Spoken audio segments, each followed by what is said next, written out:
Bonjour, bien-aimés dans le Seigneur. Je suis encore très heureux de vous retrouver ce matin. Le titre de mon exhortation, c'est « Va et ne pêche plus ».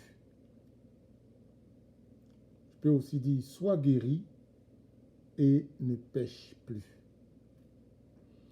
Vous trouvez ce texte dans Jean, le texte dont je vais me servir, dans Jean chapitre 5, les versets 1 à 18. Il s'agit de la guérison de l'infirme qui était à la piscine de Bethesda. Jésus était en Judée et puis avec ses disciples, il a décidé de repartir en Galilée, au nord. Donc il était au sud et il a décidé de repartir au nord avec ses disciples. En route, il s'est arrêté à Samarie, au puits de Sichar, de Jacob, où il a fait la rencontre avec la femme samaritaine. Et cette rencontre a amené la conversion de la femme et la conversion de beaucoup d'autres Samaritains. On lui a même demandé d'y rester pendant quelques jours. Jésus a dû passer là 2 jours. Et puis, Jésus a poursuivi son chemin pour arriver en Galilée. Et là, en Galilée, il a guéri le fils d'un officier qui était venu le voir pour la guérison de son fils malade. Jésus n'a même pas eu le temps d'aller, il n'est même pas allé. Il lui a dit seulement, va, ton fils vit. Et quand le monsieur est arrivé, il a cru, et quand il est arrivé, son fils était guéri. Et il s'est renseigné, et il a compris, réalisé que c'est l'heure à laquelle Jésus lui a dit, vas-y, ton fils vit, c'est à cette même heure-là que son fils a été délivré. Après cela, Jésus était au nord, en Galilée. Jésus redescend en Judée pour une fête juive. En fait, tous les hommes juifs se rendaient à Jérusalem à l'occasion pour fêter 3 fêtes en particulier. 3 fêtes les obligeaient à se rendre à Jérusalem. C'était soit la Pâque et la fête des pains sans levain, ou la Pentecôte, aussi appelée fête des moissons ou fête des semaines. On vient de la fêter, la Pentecôte. Ou la fête des tentes, ou qui s'appelle aussi la fête des cabanes. Donc, la Pâque, la Pentecôte et la fête des tentes étaient des fêtes qui obligeaient les Juifs à se rendre à Jérusalem. Jésus était donc à Jérusalem pour une de ces 3 fêtes. Je ne peux pas vous dire laquelle. Le récit de la guérison miraculeuse de cet infirme se situe donc dans le contexte d'une fête qui réunit tous les Juifs, ou presque, à Jérusalem. Tout près de la porte des brebis, il y avait une piscine qui s'appelait en hébreu Bethesda. Et Bethesda veut dire la maison de la miséricorde. Donc tous les malades étaient dans la maison de la miséricorde, au bord de cette piscine qui s'appelle Bethesda, maison de la miséricorde. Ils étaient là pour recevoir la miséricorde. C'était des aveugles, des boiteux, des paralysés, etc., qui étaient et attendaient le mouvement de l'eau. En effet, un ange du Seigneur venait de temps en temps et agitait l'eau. Je vous invite à lire Jean chapitre 5, versets 1 à 18, pour en apprendre davantage. Je voudrais juste partager quelques éléments. Lorsque l'ange descendait et agitait l'eau, cette piscine, Bethesda, la maison de miséricorde, la miséricorde était accordée à la première personne qui descendait dans la piscine. Pas à 2, pas à 3, mais à la première personne. Celui qui descendait le premier recevait la miséricorde. Qu'importe sa maladie. On ne sait pas combien de fois l'ange venait agiter l'eau. Qu'est-ce que ça veut dire de temps en temps? Est-ce que c'est 1 fois, 2 fois, 3 fois, 4 fois, 5 fois? Le texte ne nous le dit pas. Mais on peut penser que c'était plus qu'1 fois, puisque c'était de temps en temps. Si c'était 1 seule fois, il aurait été bien plus simple de dire l'ange descendait 1 fois par année. il descendait une fois. Non, c'est de temps en temps. Donc, il descendait au moins 2 fois.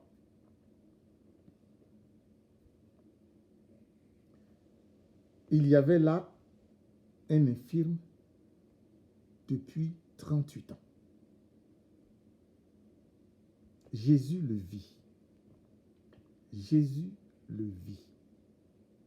Et sachant qu'il était malade depuis longtemps, lui posa cette question. Veux-tu être guéri?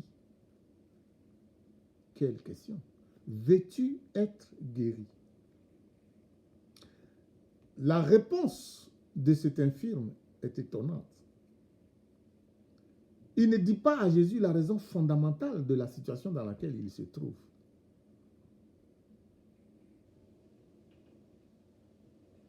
Et il est même fort possible qu'il ne sache même pas pourquoi il est malade.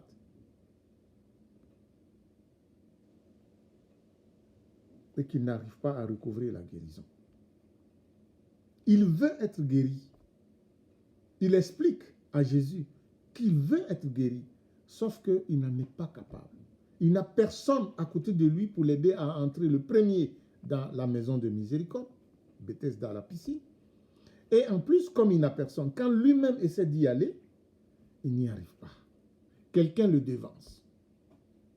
Quelqu'un qui n'est peut-être pas infirme, qui est boiteux, mais il y a quelqu'un, il y a un malade, aveugle, on dit boiteux, qui réussit à aller avant lui. Et donc, il est là depuis 38 ans. Imaginez un instant que l'ange venait 2 fois par année. Cela veut dire que cet homme a raté 76 fois l'occasion de recevoir la guérison. Et si l'ange venait 3 fois par année, ça veut dire qu'il a raté 114 fois l'occasion d'être guéri. Et vous pouvez multiplier les exemples. Et il est là. Et moi, je suis convaincu en lisant le texte qu'il serait resté là toute sa vie sans être capable d'arriver à la guérison. Il n'aurait pas été capable d'arriver à la piscine, à moins qu'il ne restât que lui seul. Mais aussi longtemps qu'il y avait d'autres malades, cet homme n'aurait pas été capable d'arriver à la piscine. Pourquoi? Mais c'est à cause de ce pourquoi il est malade. C'est ça qui fait qu'il n'arrive pas. Cet infirme est emprisonné par le péché. Il est dans les liens du péché. Et sa guérison est bloquée, emprisonnée aussi. Bien-aimé, c'est pourquoi je dis de la part du Seigneur, sois guéri, va et ne pêche plus. Le péché a des conséquences graves qui sont à la fois spirituelles et physiques. Le péché nous lie spirituellement et le péché nous affecte physiquement aussi. Aussi longtemps que nos liens spirituels causés par le péché ne sont pas rompus, les conséquences physiques demeurent. C'est pourquoi je vous rappelle, bien-aimés, que lorsque nos maladies sont liées au péché, sont causées par le péché, il nous faut confesser ce péché pour espérer recevoir la guérison. Autrement, nous pouvons aller où nous voulons. La guérison ne viendra pas. Cet infirme pouvait faire tous les efforts qu'il voulait. Il ne serait jamais arrivé le premier. Mais gloire soit rendue à Dieu pour la grâce. Gloire soit rendue à Dieu pour la grâce. Et la grâce vient vers toi. Tu ne peux pas aller vers la grâce. C'est la grâce qui vient vers toi. C'est la grâce qui est venue d'en haut pour toi. Dieu a tant aimé le monde qu'il a donné son Fils. La grâce est venue. Dieu a donné la grâce. Et la grâce a marché jusqu'à cet infirme, au bord de la piscine, de la maison de miséricorde. La miséricorde a marché jusqu'à lui. Et c'est ça qui est beau. Nous nous lions par nos péchés. Jésus vient nous délivrer. Adam et Ève ont péché et nous avec. Jésus est venu nous délivrer. Nous n'avons pas la solution. Nous savons pécher, mais nous ne pouvons pas nous défaire de nos péchés. Il faut Jésus. pour nous défaire de ces mauvais liens, de ces liens qui nous emprisonnent et qui nous volent la santé. Oui, Jésus le vit. La grâce alla vers lui. Après avoir dit à Jésus pourquoi il ne pouvait être guéri, même s'il voulait la guérison, Jésus ne fait aucun reproche à cet homme, que c'est beau. Il ne lui dit pas tout. Il ne lui dit pas du tout que sa maladie est liée au péché. Il ne fait même pas cas de cela. Jésus ne cherche pas à l'accabler davantage. Hey, tu veux la guérison, mais tu ne sais pas que tu es un pécheur? Tu ne sais pas ce que tu as fait pour être malade? Nous aimons dire ça. Surtout quand nous en avons la cause, quand nous savons la raison pour laquelle les gens souffrent. Oh, nous nous amusons avec. Jésus ne fait pas ça. Jésus ne fait pas ça. Jésus lui pardonne déjà, dès le départ. Jésus lui pardonne déjà. Et ce pardon que Jésus lui accorde libère la guérison dans le ciel. Jésus lui pardonne. Bien aimé, Jésus a dit, chaque fois que vous accueillez quelqu'un, ou vous faites du bien à quelqu'un, vous donnez à boire à quelqu'un, vous donnez à manger à quelqu'un, qu'importe le bien, chaque fois que vous le faites à quelqu'un, c'est à moi que vous l'avez fait. Alors je vous dis, vous pouvez dire la même chose autrement. Il est vrai, chaque fois que vous péchez contre un frère, contre une sœur, c'est contre Dieu que vous péchez. De la même manière que quand vous faites du bien à quelqu'un, c'est à Dieu que vous le faites. Quand vous faites du mal à quelqu'un, c'est à Dieu que vous le faites. C'est pourquoi Jésus a dit à l'apôtre Paul, « Pourquoi me persécutes-tu » Les gens que Paul frappait là, ce n'était pas Jésus, hein, physiquement là. Ce n'était pas Jésus. Mais Jésus lui dit, c'est moi que tu frappes. C'est moi que tu tues. C'est moi que tu persécutes. Mais Paul lui dit, mais qui es-tu? Il dit, je suis Jésus. Et c'est à moi que tu t'en prends quand tu t'en prends à mes disciples. Bien-aimé, quand tu fais du bien à un homme, Dieu voit que tu lui fais du bien. Quand tu fais du tort à quelqu'un, Dieu voit que tu lui fais du tort. Et quand tu as péché contre ton frère, que tu as péché contre ta soeur, tu as péché contre Dieu. Et si c'est un péché qui te lie, il faut que tu en sois délivré. Et Dieu seul peut te délivrer.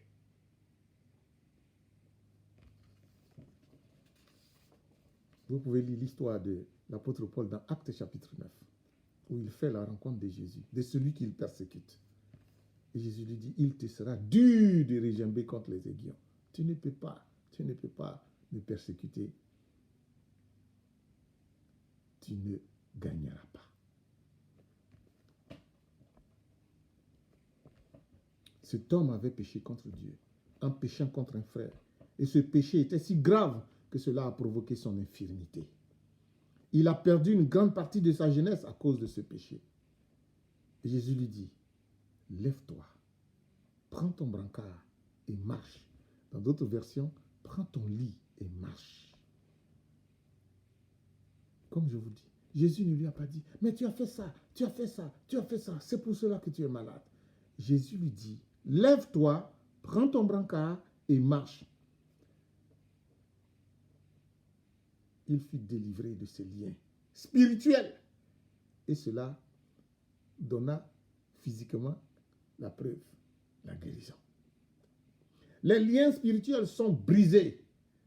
La guérison physique apparaît. Les deux sont liés. Quand c'est délié dans l'esprit, c'est délié dans le physique. Alléluia. Mais ce n'est pas tout. Le verset 14 nous dit que quelque temps plus tard, Jésus retrouva cet homme dans le temple. Quel bel endroit pour retrouver quelqu'un qui a été délivré par Dieu. C'est extraordinaire. Il se retrouve dans le temple. Pas dans la rue, pas dans un endroit louche. Jésus le retrouve dans le temple. Que c'est beau. Il avait le cœur d'aller dire merci à Dieu dans le temple. Il voulait aller au temple. Ça faisait 38 ans qu'il n'était pas allé au temple. Waouh! C'est beau de le retrouver dans le temple. Et maintenant, Jésus va lui parler de ce qu'il ne lui a pas dit quand il l'a guéri. Te voilà guéri. Ne pêche plus, de peur qu'il ne t'arrive quelque chose de pire.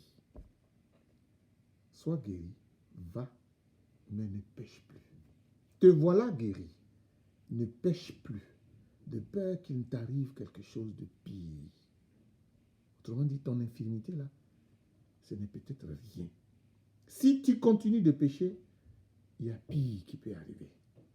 Bien-aimé, il y a des gens dans l'église qui ont besoin d'entendre cette parole. Te voilà guéri. Ne pêche plus, de peur qu'il ne t'arrive quelque chose de pire. Il y a des gens dans l'église qui ont été bénis, délivrés, mais qui doivent savoir qu'ils ne doivent plus pécher, de peur qu'il ne leur arrive quelque chose de pire. Cet homme a reconnu à quoi Jésus faisait allusion. C'est vrai. Quand Jésus lui a dit, ne pêche plus, de peur qu'il ne t'arrive quelque chose de pire, il l'a su. Parce qu'il a une mémoire. De quoi Jésus parle. Jésus n'a pas mentionné le péché. Et ça, c'est encore quelque chose que nous devons apprendre. Oh, espèce d'adultère. Oh, est-ce que tu as volé? Oh, tu as fait ceci. Non, Jésus ne lui a rien dit. Personne ne sait quel péché il a fait. Mais Jésus lui a dit, ne pêche plus. Il le sait. Il sait de quoi Jésus lui parle. Et c'est suffisant. De peur qu'il ne t'arrive quelque chose de pire. Apprenons de Jésus. Donnons la grâce. Et couvrons. On dit que l'amour couvre une multitude de péchés. Ça ne veut pas dire que le péché n'est pas dénoncé. Ça veut dire qu'on n'a pas besoin de dire à tout le monde ce que quelqu'un a fait pour qu'il reçoive la vie. Les Juifs qui disent à l'homme de ne pas porter son brancard parce que c'est le jour du sabbat, ils font leur travail. Parce que la loi dit de ne pas le faire. Mais l'homme répond que sa guérison dépend de cette obéissance.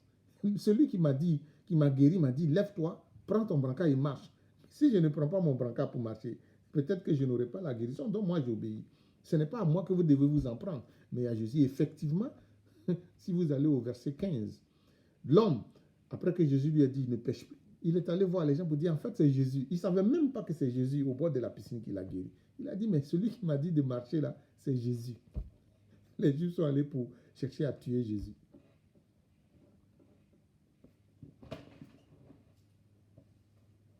Les gens qui sont dans le temple où l'homme est entré et qui l'ont vu n'ont aucune idée que cet homme-là, il était malade il y a quelques heures. Ils ne savent pas. Beaucoup ne savaient pas. Que cet homme-là était malade depuis 38 ans. Je dis quelques heures en fait. Qu'il venait d'être guéri depuis quelques heures en fait, c'est ça que je voulais dire. Pourtant, cette délivrance est en danger. Mais ils ne le savent pas. Ils n'ont pas le discernement. Nous avons besoin de ça. Et c'est à ça que je vais arriver maintenant pour terminer. Si le Seigneur t'a donné, bien-aimé, le don de guérison, je prie au nom de Jésus qu'il accompagne ce don, le don de discernement. Pourquoi? Parce que tu n'as pas seulement besoin d'être guéri. Tu as aussi besoin de savoir la source de la maladie dont tu viens d'être délivré. C'est très important. Et le discernement va aider à découvrir cette source-là. Au nom de Jésus, sois guéri. Et la guérison est là. Mais aussi que le discernement nous fasse dire à la personne guérie, voici pourquoi tu es tombé malade. Fais attention à ça. Ne pêche plus. Ne va plus ici. Ne fais plus cela. De peur qu'il ne t'arrive quelque chose de pire. Amen. Alléluia. Beaucoup sont malades à cause des autres. Ça arrive. Mais beaucoup sont aussi malades à cause d'eux-mêmes, de leur propre péché. Bien-aimés, ayons la compassion de Jésus. Ayons l'esprit qui ne juge pas, mais qui donne la vie. Libère et oriente après. Rappelons-nous aussi que nous n'avons pas besoin d'être connus par celui qui a bénéficié du bien que nous lui avons accordé. Au nom de Jésus. Cet homme ne savait pas que c'était Jésus. Et ce n'était pas important. Il l'a su après. Nous devons agir dans l'humilité. Donner dans l'humilité. Agir avec bonté et avec soumission. Dans l'humilité. Jésus n'est pas venu pour se péter les bretelles. Jésus est venu apporter la grâce. Quand il nous donne la puissance pour apporter la grâce, faisons comme lui. Toi qui es malade, Je prie au nom de Jésus que tu sois guéri. Je prie au nom de Jésus que tout péché qui a causé cette maladie te soit révélé,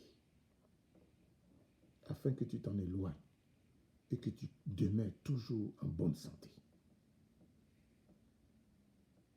Je prie que Jésus te voie et que la grâce marche vers toi. Et qu'après avoir été guéri, tu te lèves, marche, mais ne pêche plus. Sois béni, car Jésus t'aime et Jésus te voit et ton jour viendra. Le contexte, je ne le connais pas. Le moment, je ne le connais pas. Mais comme pour ce malade, cet infirme, qui ne savait pas que ce jour était son jour, ton jour aussi viendra. Et Jésus choisira le contexte pour te rencontrer. Sois béni au nom de Jésus.